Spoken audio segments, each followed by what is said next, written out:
Ladies and gentlemen, boys and girls, children of all ages, this is At the Helm Sports. I'm your host, Derek Helm. Thank you for joining me for episode 138.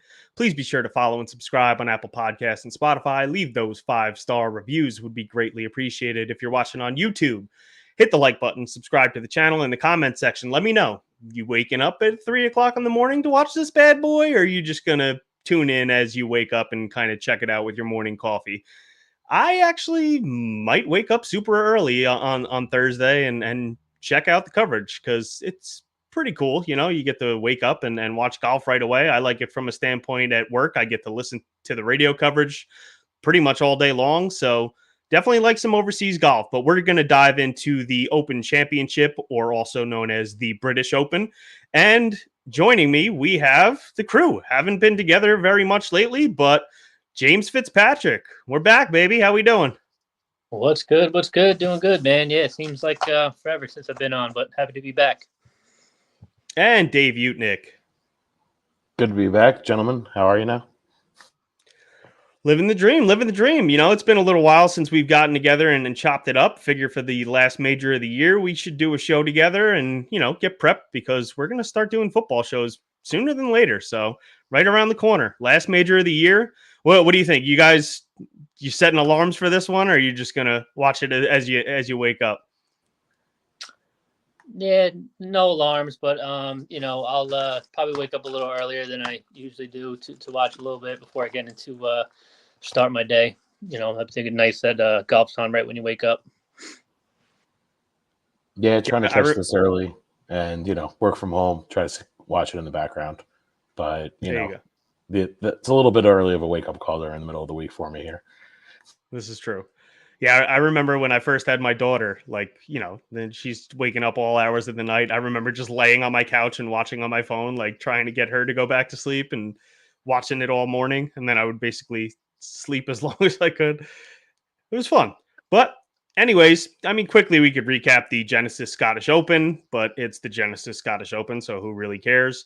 Bobby Mack, good for him, winning his home open. Always said it was a goal of his. Got a little bit of help on that drop, which seemed a little bit sketchy, but oh well. And just, it's another one. Chalk it up to me being pissed off about not hitting another outright because I continually keep looking at these guys. I was on Davis Thompson. I was on Bobby Mack. I played a ton of them in Draftkings, and just for some reason, I look at the number and I go, oh, that's not a good enough number. I'm not going to bet it, even though literally everything I'm looking at tells me to bet it.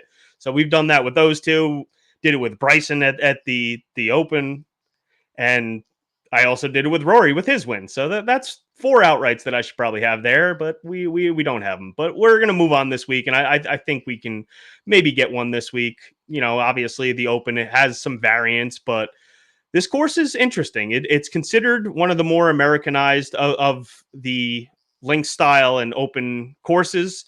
We have Royal Troon Golf Club over in Scotland.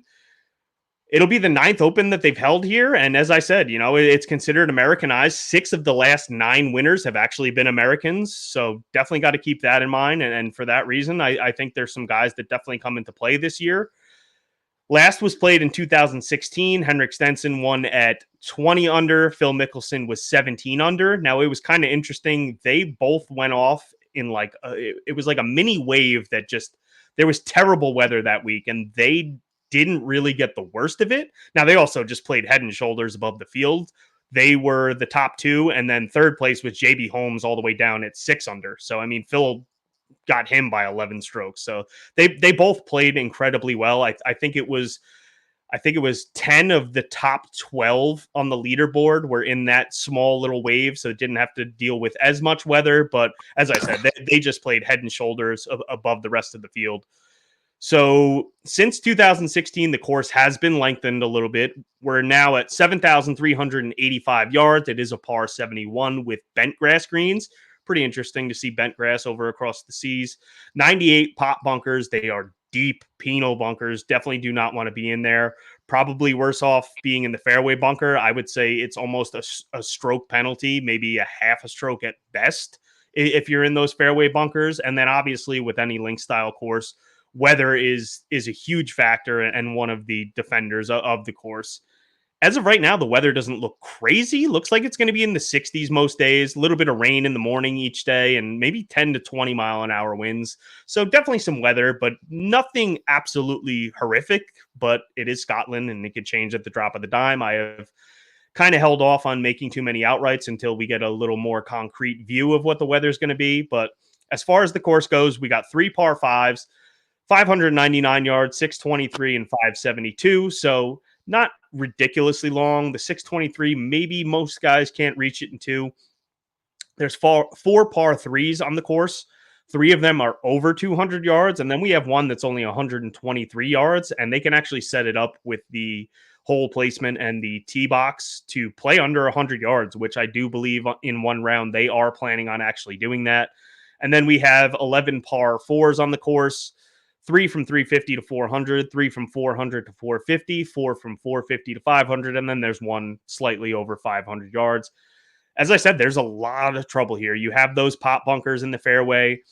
There's a lot of blind tee shots. The fairways are definitely thin. It's not going to be easy to hit fairways here. You want to stay out of those pop bunkers. But then even if you get a little bit wide of those pop bunkers and the fairway, we have deep rough. There's gorse bushes everywhere. So it's going to be sketchy. You're going to want to be in the fairway, and strategy should definitely be accuracy over distance. Stenson, we saw in 2016, primarily hit 3-wood off the tee, and Phil actually was hitting iron almost on every single hole. So definitely a strategy that guys should probably employ here is you want to be living in the fairway. Otherwise, it's going to be carnage if you're missing fairways here. So a lot of approach shots will come from uneven lies, a lot of undulation in these fairways, mostly mid to long irons, and the greens themselves are very small and undulating as well. So going to be a lot of missed greens. Greens and regulation percentage is probably going to be pretty low. Ultimately, you definitely want accurate ball strikers here. Driving accuracy, guys that are good with the mid to long irons, definitely going to need a little bit around the green game. Going to need some sand saves, but if you're hitting too many of these bunkers, you are just going to absolutely eject from this tournament rather quickly. With the amount of par 4s, I'd look at some par 4 scoring, and then the fact there's only 3 par 5s and probably the best scoring holes on the course, definitely a little par 5 scoring and some bogey avoidance. So that's really what we're looking at this week. Dave, anyone in particular or any skill set that you think comes to mind?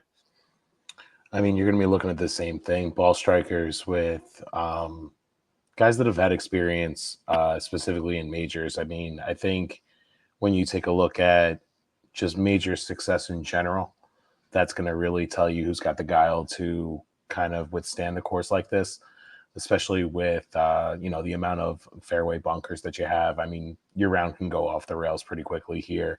So you want to be looking at players that have had, open experience or just the, experience and success in majors in general here.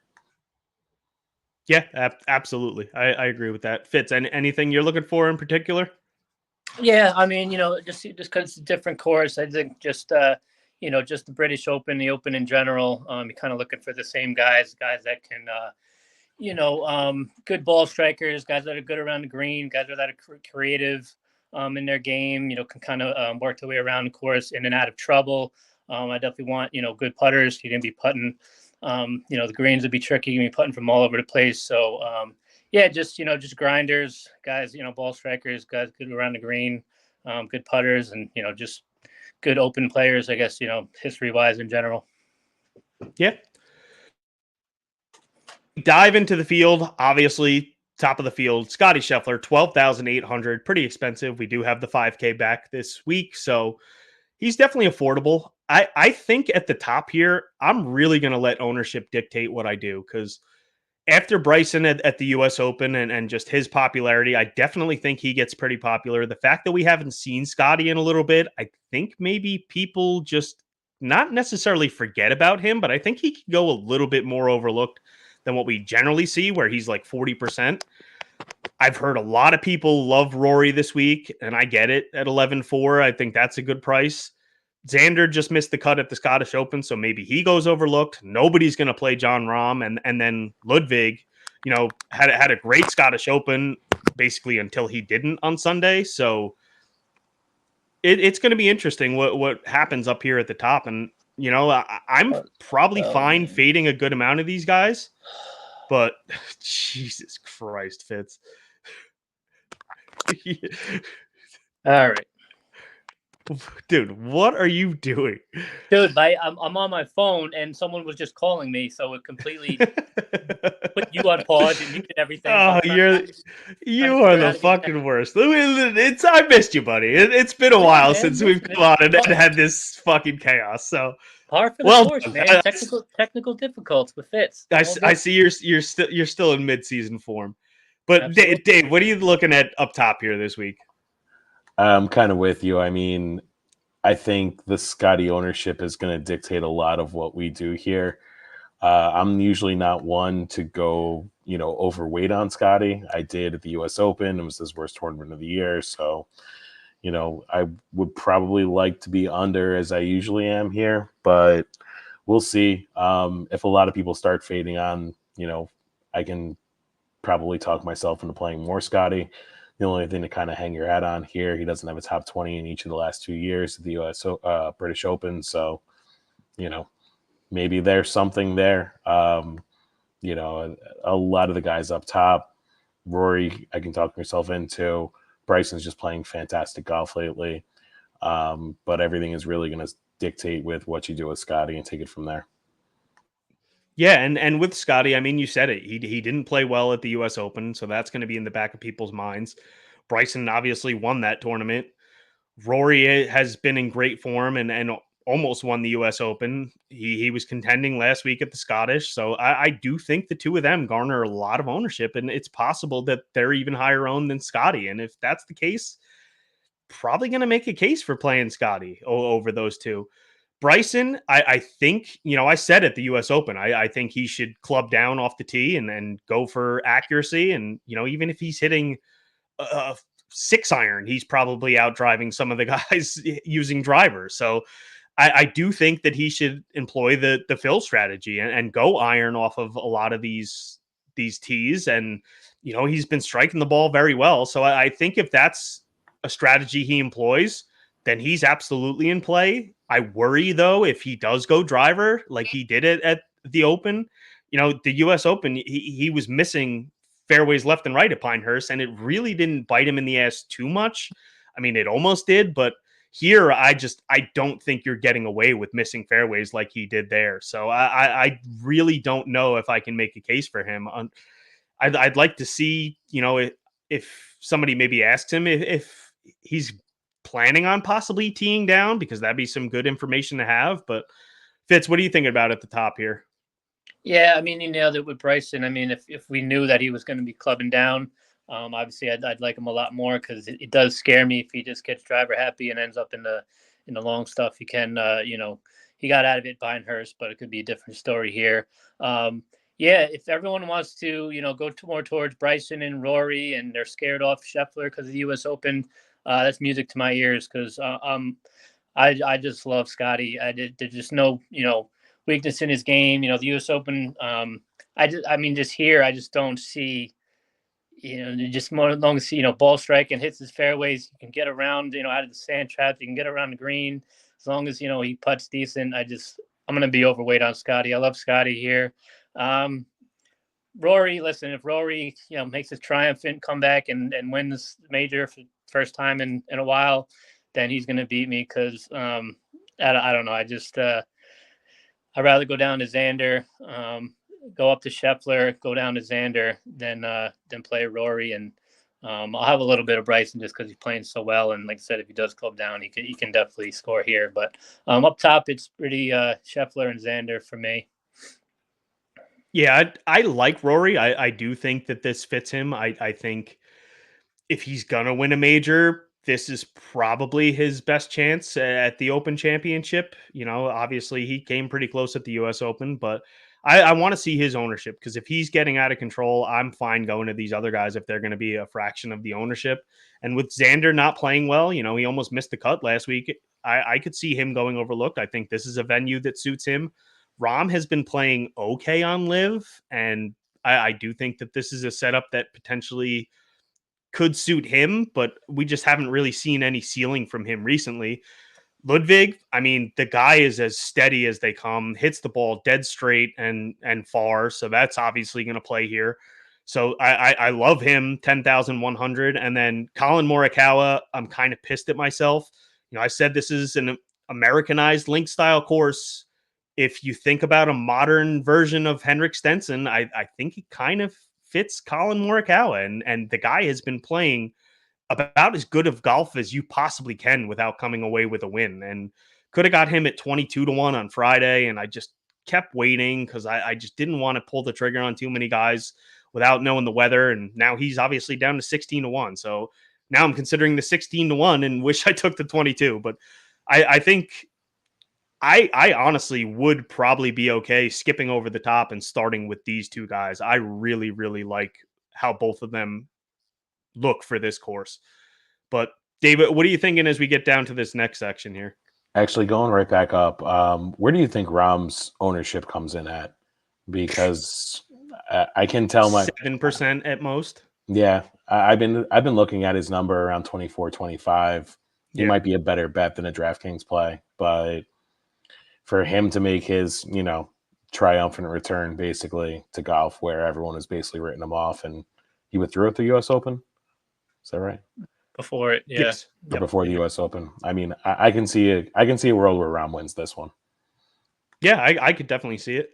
And I don't know if he's low owned, if he's somewhere like 5%, I think then he maybe does become a better DraftKings play, especially if the guys above him are pushing 30-40%, then you can definitely make a case for it. And as far as betting him, I don't think he's going to be popular at all. So you could probably wait until Wednesday and, that might even get up to 28. I don't know if we see a 30, but I could definitely see it being possible. He was mid-30s over the weekend and played pretty well in his last 2 rounds on Live also. So that number came back down again.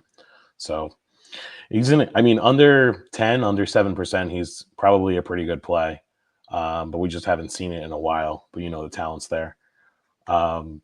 Moving down to the next range, I like Morikawa is playing as good of golf as anyone out there right now. It seems like he's right on the verge of winning.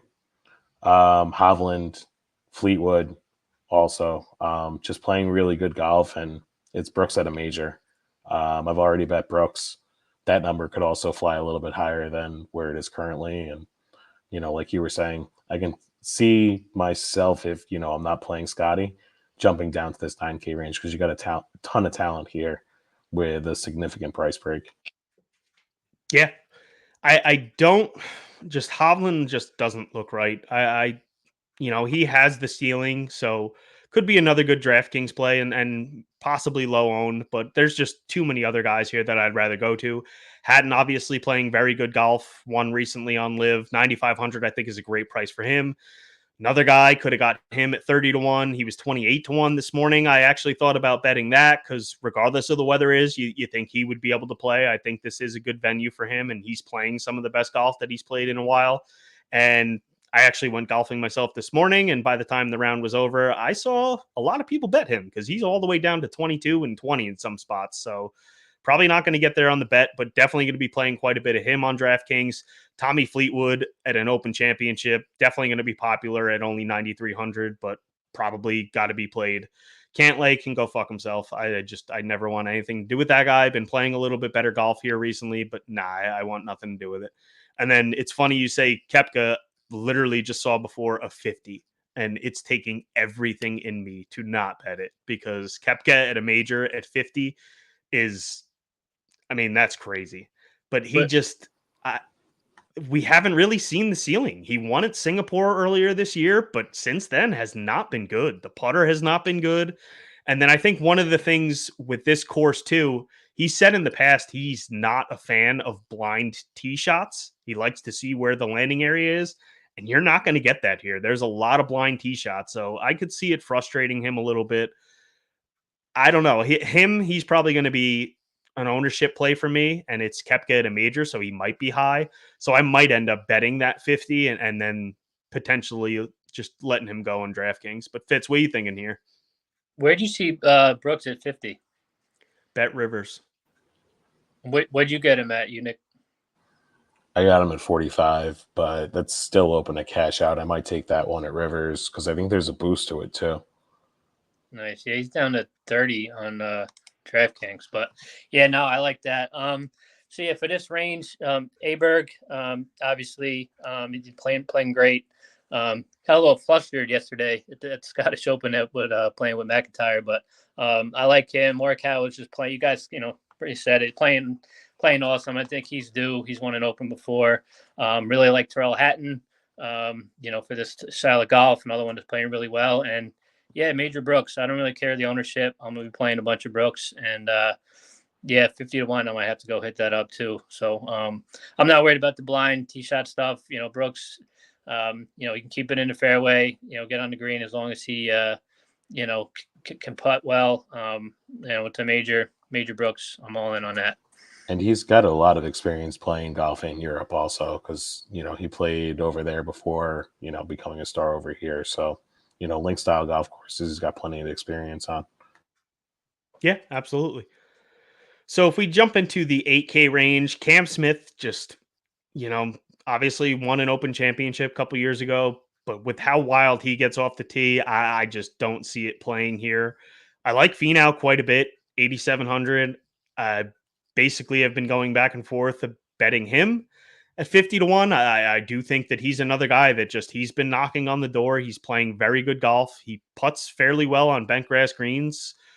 And putting has really been the issue of keeping him from winning recently. So I do like him quite a bit. Now I do keep going back and forth in my head of, am I really going to bet Finau at 50 when I can bet Brooks at 50? But that was the exact conversation I had with myself of Bryson at the US Open. So I'm really just going back and forth and going in circles with that one.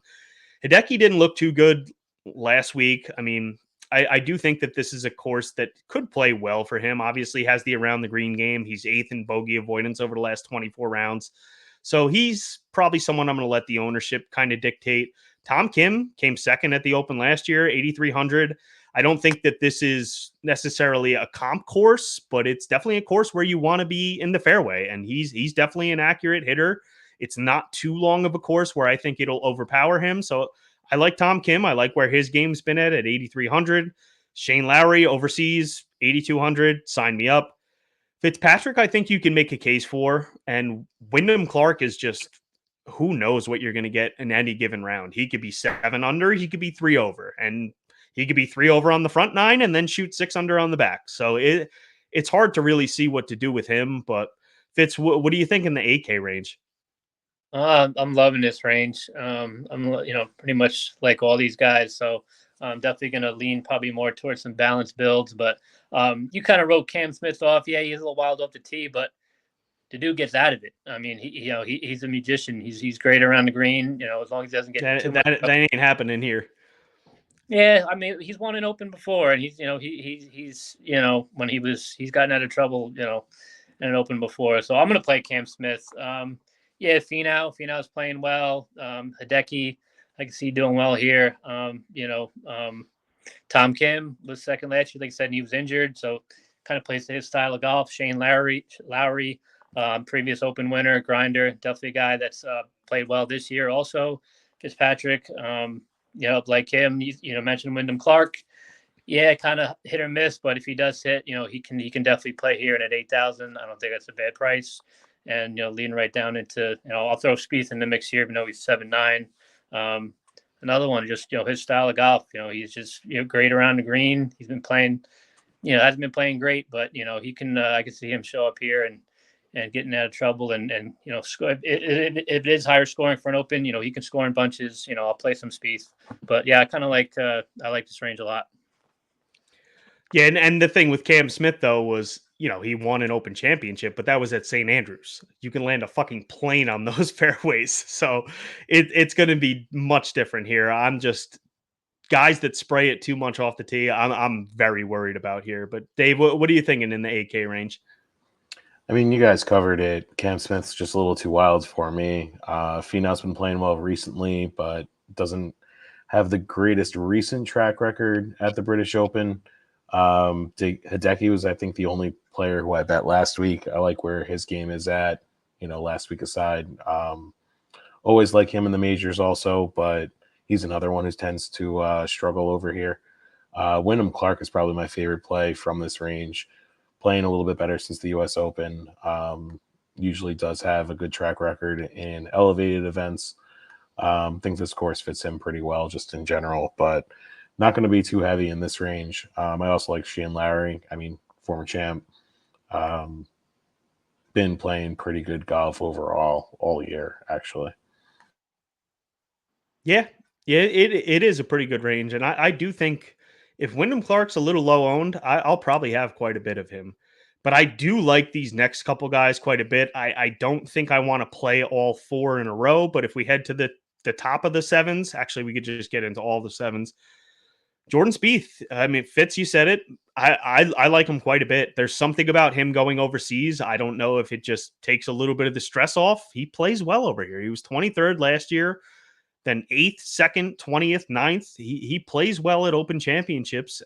The guy's he's cleaned up the off the tee game. It's it's really just the blow ups and bogeys here and there that kind of keep him from really winning anything. But at 7,900, I think he could put together enough to be a play on DraftKings. Joaquin Niemann, 7,800, playing very good golf over on Live so far this year. I think his low ball flight plays to a link style very, very well, especially if it does get a little bit windy. So I like him.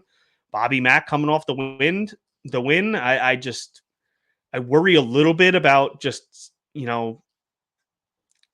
playing in Scotland after a win in a major championship. Maybe it's a bit too much, but you can make a case on the other hand, maybe getting the win at the Scottish Open, where he has always said he wanted to win.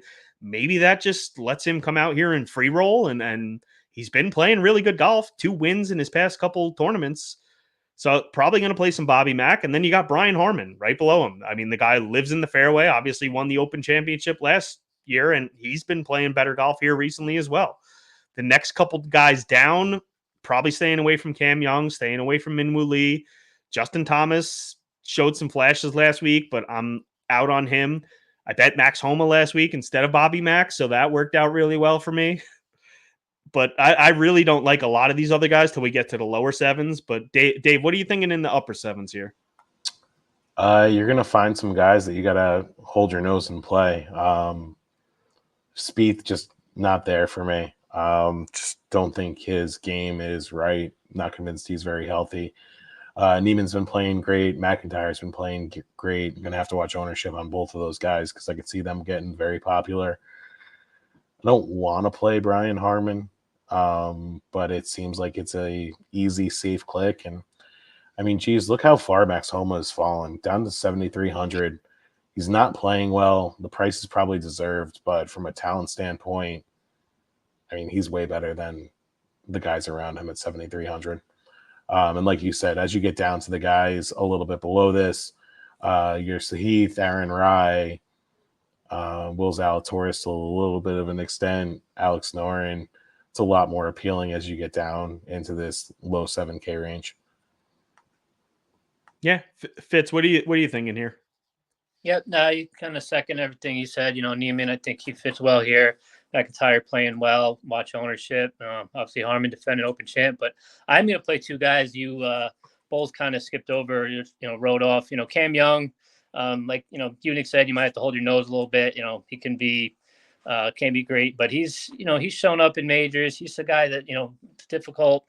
He can work his way around, and, so Cam Young, I'll play a little bit of. Minwoo Lee, I just see, get that driving iron out, blast in the fairway, work his way around the greens. He's won the Scottish Open before. So I'll play him. And then talking about how low, Max Homa's come, being down at 7,300. Justin Thomas, man, 7,400, and none of us want to play him. It's like, I don't know what happened to him, but yeah, it's not even at 7,400. You're like, you don't really want to play him. But I'll just at that price, I'll play a little bit of JT. I will play Homa. I like Homa as a bet. He's 100 to 1. I wouldn't mind throwing a dart there at those odds. And then as you go down lower, I like the lower guys better than upper. Corey Connors talking about hitting fairways. Talking about ball strikers and accuracy. Corey Connors, I'll play. Aaron Rai, been on a tear. Great form. good overseas. Sahith Theegala, birdies and bunches. I'll play him. And yeah, I guess I'll leave it at that. I'm not playing Sam Burns, by the way. Never again in majors until he does something. Yeah, he has not been good in majors and really spotty overall. I love Aaron Rai 7,300. Honestly, thinking about making a bet on him just with how good he's been playing, it's just he just has a round or just misses too many putts to keep him out of actually contending for a win. But a number of great finishes coming in. His game is in a great place. It's a guy is going to live in the fairway. We might get some rainy conditions. He's got the two gloves. He's prepared. He's ready for this. So I do like him. Probably a better top 20 bet than an actual outright. But I love Rye. I'll be playing a ton of him. I like Sahith. Do like the fact that he's cleaned up the off the tee game. The around the green game can get a little spotty, but he is very creative. So that's something that plays in link style golf. And then probably not playing a lot of these guys down here, but I love Sepp Straka as well. I'm targeting guys that live in the fairway, and he's third in fairways gained over the last 24 rounds. Been playing pretty good golf, and I'm always playing Akshay. So that's where I stand in the lower sevens. You guys, anybody else stand out in the lower sevens to you, or? Well, I'll play some Willie Z. He's kind of been at the injury hasn't been great, but listen, I can see him showing up here. So I'll play a little bit of Willie Zalatoris. DJ, I just can't help myself. I mean, he's just been awful in every major he's played. Bad.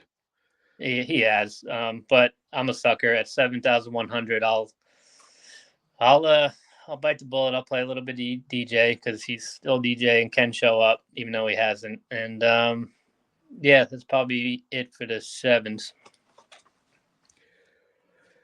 Yeah, if we jump into the sixes, there's probably some guys here they're going to be pretty high owned. I mean, started off Sung J M just with how good of golf he's been playing the last couple weeks at 6,900. I expect him to be the most popular down here, and for good reason. I mean, he's been playing great golf. I feel that's a misprice there. No.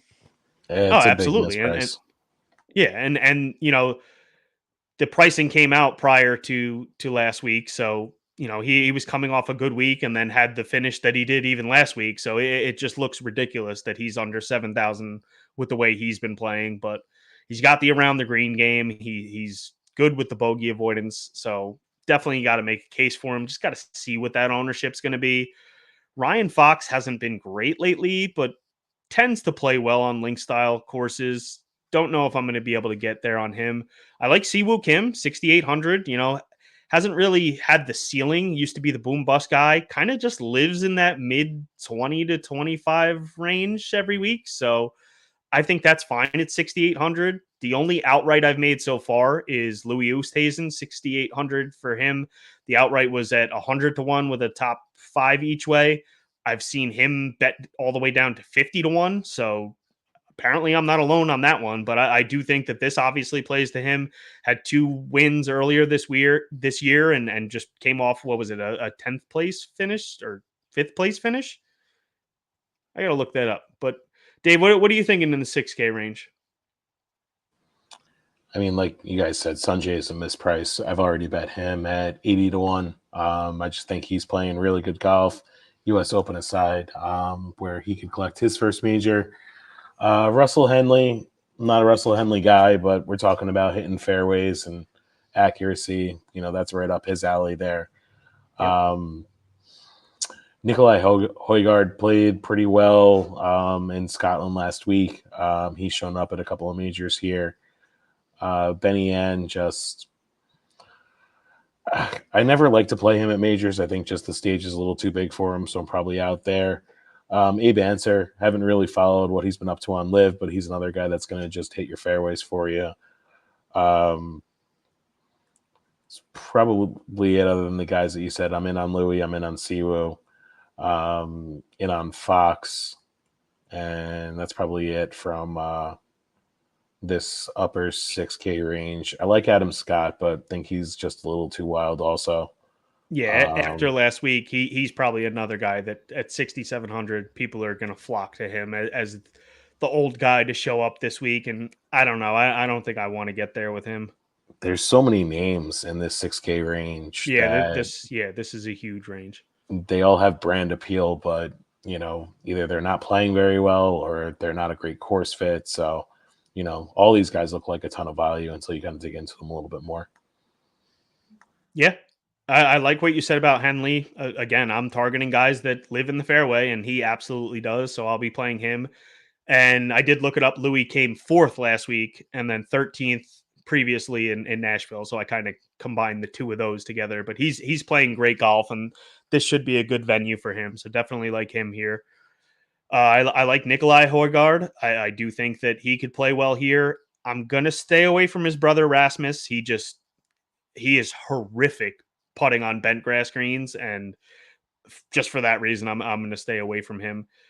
Abe Answer, to answer your question, has basically been what Abe Answer always is. Sometimes he looks great, sometimes he looks absolutely terrible. So hasn't really played well in majors, but another guy that can find a lot of fairways. So I do think that he could potentially be in play here. I'm willing to go back to McKibben. Was pretty popular last week, but he's a guy that can play in the fairway also, and I'm willing to go back to him there. But Fitz, what are you thinking in this upper 6K range? Yeah, so you mentioned it. Obviously, Sung JM, the misprice. I'll be playing him. Neither one of you mentioned that I'm going to play. I'll play some Jason Day. Just a guy that can definitely play well overseas, work his way around the green, and kind of just work his way in there. I love Oosthuizen. I mean, he can burn you, but if we hit him right, he's got he can literally win this thing at 6,800. So I love Louis. I will play some Adam Scott. This seems to be playing well right now. Call me crazy. I don't know what you guys think of Ricky. I like Ricky Fowler on Links Golf, even though he's been pretty damn bad. He's shown a little sign of life lately. I think after he won, what was it, the Rocket last year, he pretty much seems like he packed it in again. He's been showing a little bit of signs of life lately. Like I said, I do like him, on Links Golf. So even when he was playing bad, he was playing good at the British Open too, at least in the last 5 years or so. So not a bad call out there. Yeah, no, I like him on Links Golf. So not going to be crazy on him, but I'll play some Ricky. Abe Answer, you mentioned hit some fairways. I'll play a little Seabez. What else we got down here? Harry English, maybe a little bit. JT Poston. You think of Denny McCarthy? That's a guy who can. I don't know if I really like him out here in an Open Championship, but I do like guys who can putt. So, not a bad play. Yeah, he has not looked right. I mean, the irons are non-existent, and even the putting hasn't really been what we're used to with Denny. So I'm probably staying away there. Another guy, Scottish guy, Ewan Ferguson. I think you can make a case for him. Didn't really look too good at the Scottish last week, but I think it's a guy that could potentially show up at the Open here. Eric Cole's coming back to life, playing pretty good golf. I don't know if I'm going to get there on him, but Vic Perez playing really good golf, 6,200. I will definitely have him in the field. I mean, can Stenson go back to 2016 and then show up here? I mean, it's possible, right? And then we can't forget Tiger Woods is in the field. Now, I bring him up, but I don't think you can play him at all. It's going to be not cold, but not exactly warm, rainy in the mornings. I don't think that spells well for Tiger at all. Now, Phil, on the other hand, as I just said with Stenson, maybe Phil can show up for a couple flashes here at 6,100. Maybe in some larger GPPs, might throw him in there, but probably more of a showdown play.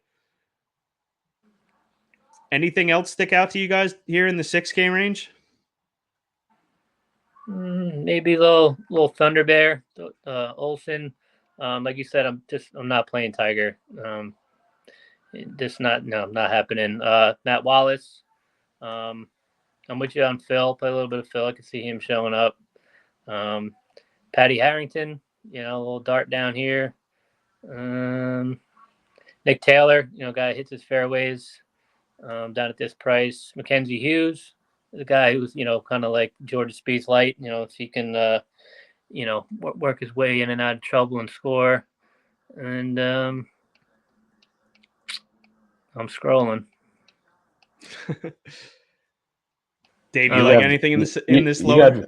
you got Vic Perez also, but we're just starting to name names now.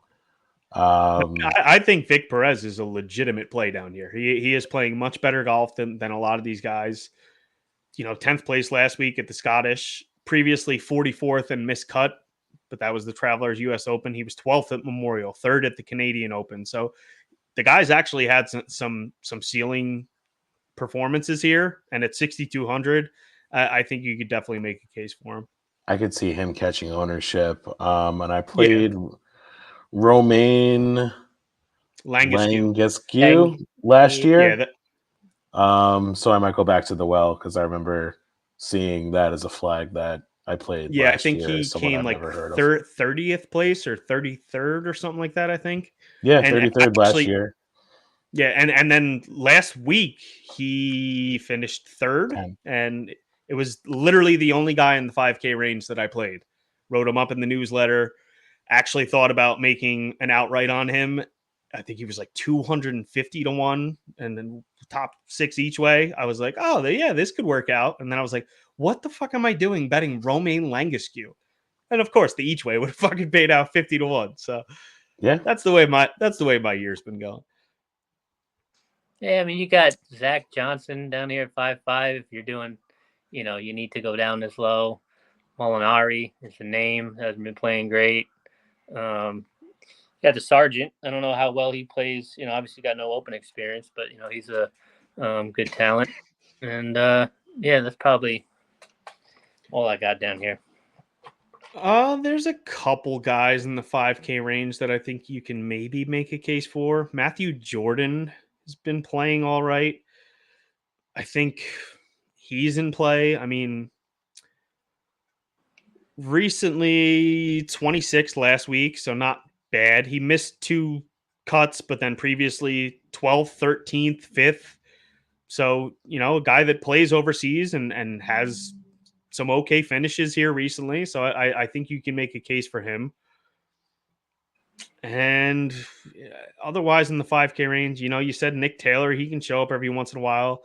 Ben Griffin's a guy that's been playing good golf. I think 5,900 for him if you got to make a case for someone down here. But yeah, it's pretty sketchy down here. I'm going to dig into a lot of these guys and see what they've been doing, especially over on the Euro Tour as the week goes on. So definitely check out the newsletter. But that's pretty much what we're looking at here so far. So, Dave, recap your betting card so far. So I've got Sanjay M at 80 to 1, Brooks at 45, although I might be able to find another better number out there. And I'm waiting on John Rahm. I got a 24. I could boost up to 33 at the moment, but I think that number drifts a little bit. But I could probably be talked into something else in that range too. Yep. Fitz, you considering anything? Have you made anything yet? Or yeah, I'm considering that Brooks Koepka at 50 to 1. Jordan Spieth at 60 to 1. Thinking about Louis Oosthuizen, and then just a big bet. Just Max Home at 100 to 1. Hasn't been playing great, but he's got the talent. So maybe he breaks through his first major here, and 100 to 1. I like that number. So that's where I'm at. Well, the other thing you have going for him is I bet him last week. I'm not going to touch him this week. So at double the odds, I'm guessing he would probably win. So lock it up. You got that going for you. I have only made Louis so far at 100 to 1 with a top 5 each way. Considering Morikawa, maybe Hatton. I like Finau. And that's really what I'm looking at so far. I'm really going to wait probably till Wednesday to figure out what I'm going to do with the card. Really want to see what that weather is going to be. And from a DraftKings standpoint, I will say this is definitely a tournament where if you're playing enough lineups, you definitely want to stack in waves. So we've seen it time and time again. Even we could see that everything looks like it's going to be great Thursday, only 10, 15 mile an hour winds. And then next thing you know, Friday looks good, but all of a sudden they wake up Friday morning and the AM guys are playing in pouring rain and it's 25-mile-an-hour winds, and then the afternoon guys get the 10 to 15 and no more rain. So it can change on the drop of a dime. So I think if you're playing enough lineups, you definitely got to allocate at least a couple to play in some AM PM stacks. You definitely it's it doesn't always pay off, but if we do get some weather here, it definitely can differentiate you pretty highly from the field because not enough people do that. But Dave, any final thoughts here? Check the weather. It could certainly change on a dime, like you said, and everything starts with, are you playing Scotty or not? So that's where your decision tree starts. Yeah. Fitz, what about you? Yeah, play Scotty, play Brooks. Let's finish strong. Last major of the year, win some money. Hell yeah. Yeah. Golf season is definitely winding down. We're going to be switching over to football. So get ready, boys, because I actually got a good amount of shows that I think we're going to do this year. Obviously, we're going to do our season preview, break down the tiers of all the positions, and then going to do some other stuff too. Might even have a Jets season preview with a couple people on there. So might be doing that. So got some things in the work. Definitely excited for football season. Obviously, we have our rookie drafts coming up. So got to dive in pretty hard here, boys. Yep. You can keep me off that Jets team preview. You and Mike can yuck it up for 2, 3, 4 hours about how bad they're going to be. Don't worry. Neither one of you are allowed. Fitz, you're not allowed. You're not allowed. You've lost all privileges of talking Jets. I'm going to jump in to be the voice of reason. All right. I don't need you guys, just talking about Jets Super Bowl for 2 hours. That's not going to happen. I have a pretty sound mind that I think I'm going to bring on, and he'll be able to maybe tone Mike down a little bit, but we'll see. But just stay tuned. Sounds good. But that's going to do it for this week. As always, thank you for listening. Check out theHelmSports.com. Have the course preview up over there. And then check out the newsletter. I'll have all my final thoughts, all my final bets, wagers, all the Draftkings plays, ownership, all that good stuff. So The Helm Sports on Substack. But that's going to do it for this week. Last major of the year. Hopefully we can come away with some money here and, roll it over into football season. But that's going to do it for me. I'm your host, Derek Helm. And remember, just have fun out there.